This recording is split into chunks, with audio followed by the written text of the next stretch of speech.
perkenalkan nama saya Vita Murdawakura, nama saya Nazwa Amira Mardiani, dan pada kesempatan kali ini kelompok Sejarah Indonesia kami ingin menampilkan dan menjelaskan mengenai kebijakan kedudukan Jepang dalam bidang militer. Selamat menyaksikan. Yang pertama adalah Seinendan atau Barisan Pemuda.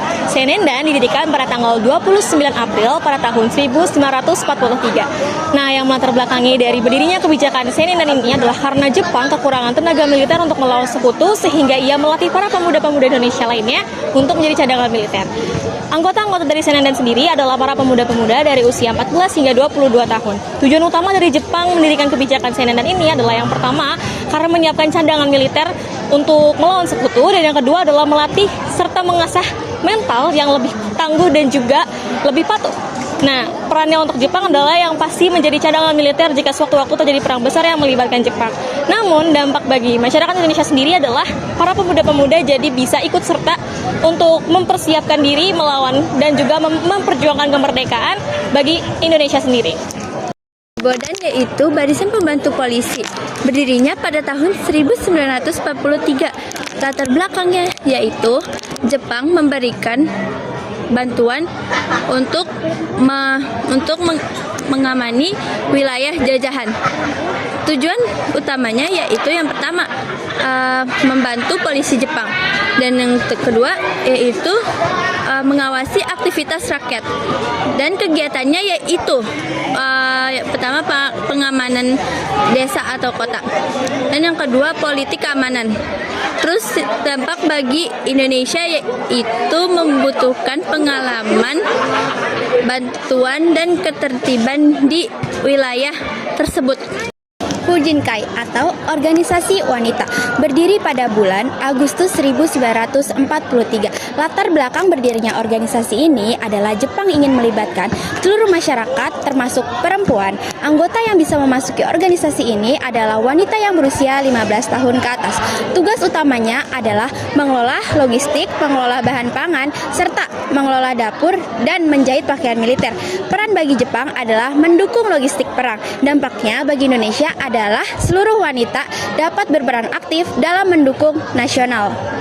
Nah, yang keempat adalah Swissintai atau Barisan Para Pelopor. Didirikan pada tahun 1944. Yang melatar belakangi berdirinya kebijakan ini adalah karena Jepang mulai terdesak dalam perang, sehingga dia membutuhkan dukungan penuh dari para rakyat.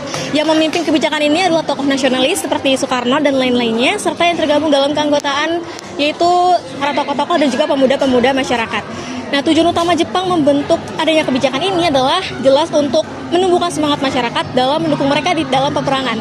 Dan yang kedua adalah sebagai penyebaran propaganda bagi Jepang sendiri. Nah, yang peran dalam Jepang adalah sebagai alat propaganda juga mobilisasi rakyat, serta dampaknya bagi masyarakat Indonesia adalah dapat menumbuhkan semangat nasionalis dan juga semangat persatuan.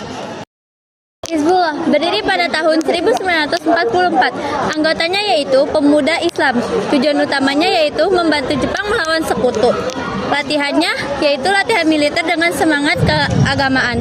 Peran bagi Jepang yaitu menambah kekuatan militer dari kalangan umat Islam.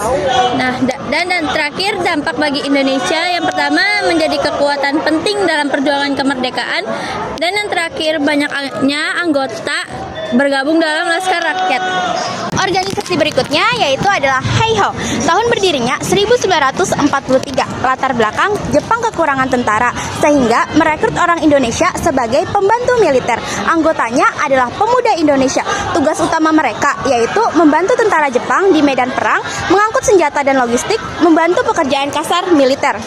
Peran bagi Jepang adalah tenaga tambahan dalam perang. Dampaknya bagi Indonesia memberikan pengalaman militer yang nyata, menumbuhkan keberanian dan keterampilan perang. Nah, yang terakhir adalah PETA atau Pembela Tanah Air. Tahun berdirinya adalah pada 3 Oktober 1943. Yang melatar belakangi berdirinya kebijakan ini adalah karena Jepang khawatir akan serangan sekutu ke Indonesia. Jadi, keanggotaan yang terdapat dalam kebijakan ini adalah para pemuda-pemuda Indonesia yang akan dilatih militer untuk melawan para sekutu. Tujuan utamanya adalah mempertahankan wilayah Indonesia dari serangan para sekutu. Dan tokoh pentingnya seperti Jenderal Sudirman dan juga tokoh-tokoh penting lainnya. Peran bagi Jepang yang pasti adalah mempertahankan lokal terhadap serangan musuh, dan dampaknya bagi negara Indonesia sendiri adalah sebagai cikal bakal tentara Indonesia atau TNI, serta melahirkan banyak pemimpin militer di Indonesia sendiri.